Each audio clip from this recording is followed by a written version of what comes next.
What's up, guys? It's Q&A time on December 24th, 2018, so Christmas Eve edition. This will be, probably put this out tomorrow, so it'll probably be Christmas Day when it comes out, but we'll see what we have here. Open Q&A this week, so I will get right into it.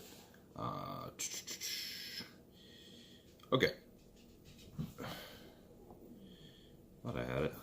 There it is. First one is free meals. How do you implement them? Adding a meal to the day or replace a meal. So the question, I guess, would be, am I adding a meal to the daily total? So if they go from 5 to 6, 6 to 7, 4 to 5, whatever, or replacing a meal. Typically, I replace a meal just because, well, a couple reasons. One is a lot of time people are doing these on weekends, for example, so maybe they're even sleeping in a little bit on that day, or their sleep schedule could be, or their day could be a little bit shorter. It's not really going to be very practical to add another meal in. That's not always the case, but a lot of the time it is the case. So from a practicality standpoint, that doesn't make a lot of sense.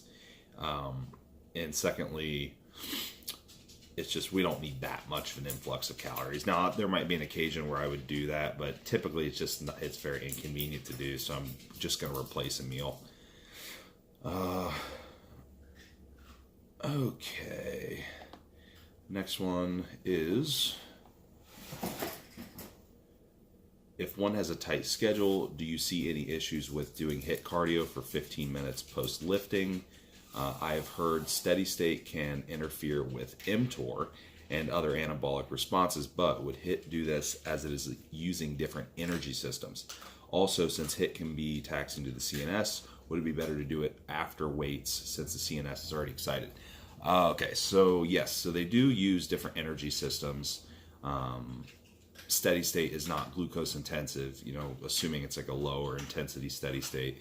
HIIT is going to be more, I guess, anaerobic, but is it going to be better to do it post-workout? Yeah, you certainly could.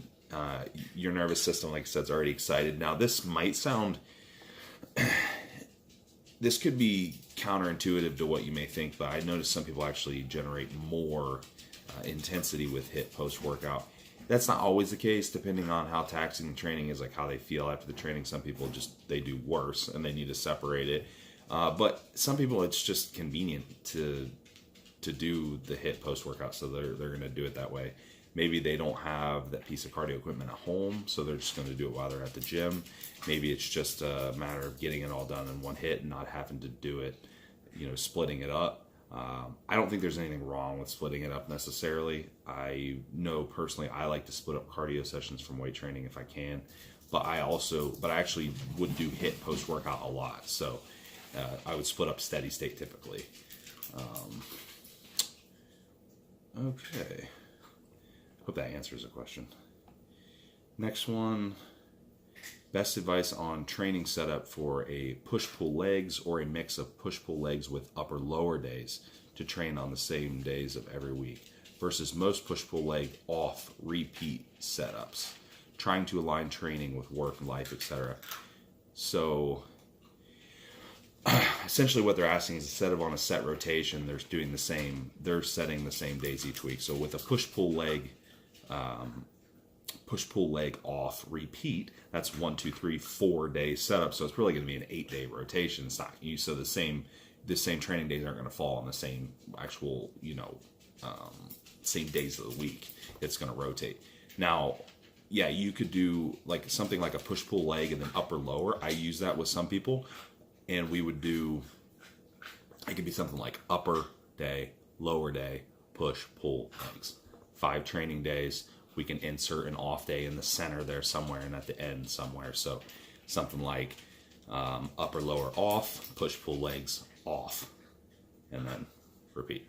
And that gives me Monday, Tuesday, off Wednesday, Thursday, Friday, Saturday, off Sunday or something. I mean, you could really insert the off days wherever you wanted with the nature of the push-pull, of the upper-lower push-pull leg.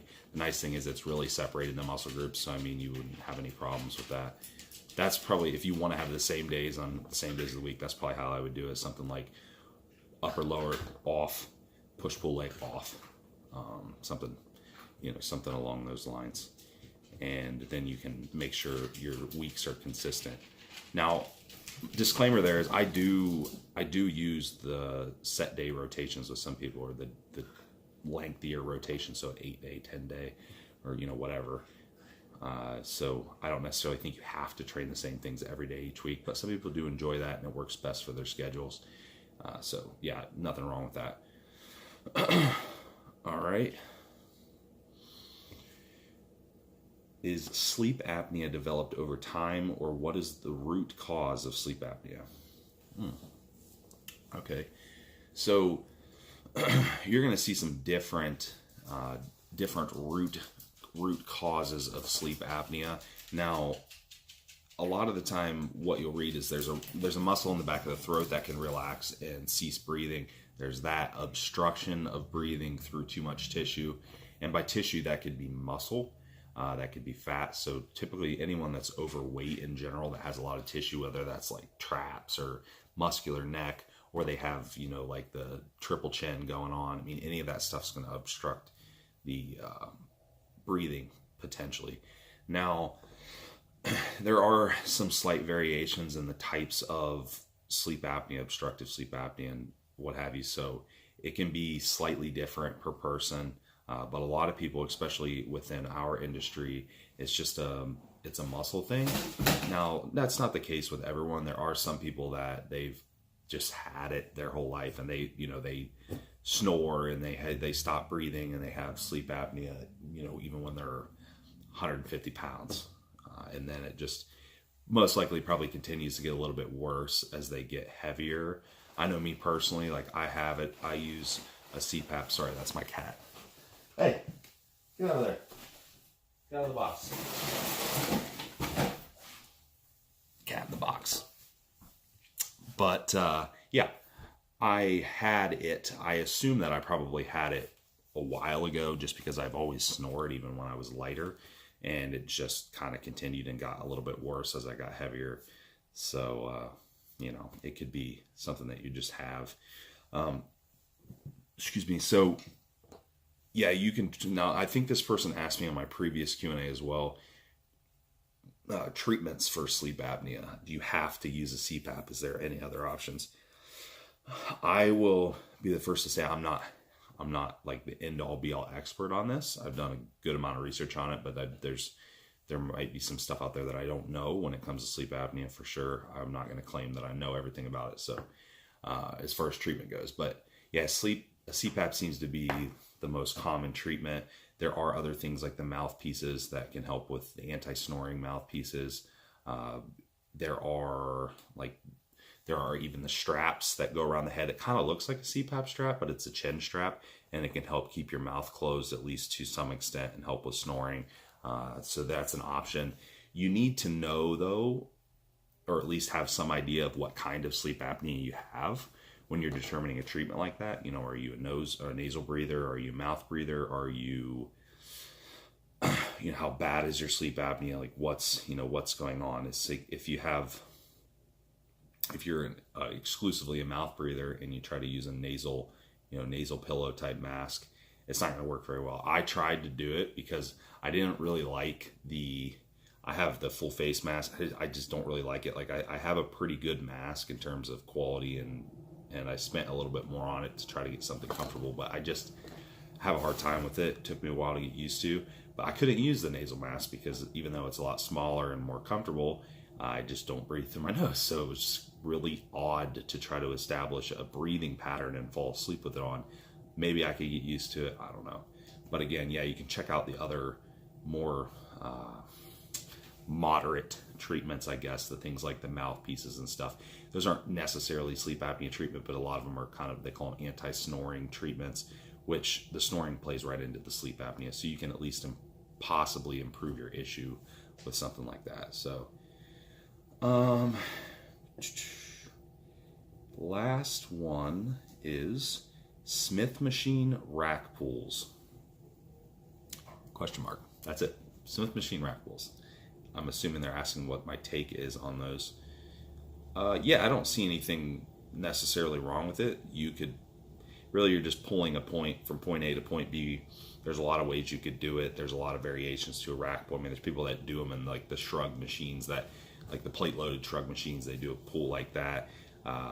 Smith machine, that's going to be more like a trap bar pull, but Smith machine rack pull could imitate a traditional rack pull. Yeah, I mean, to some extent, the bar path on a rack pull is pretty set. It doesn't really go forward and backward much. It shouldn't, anyhow.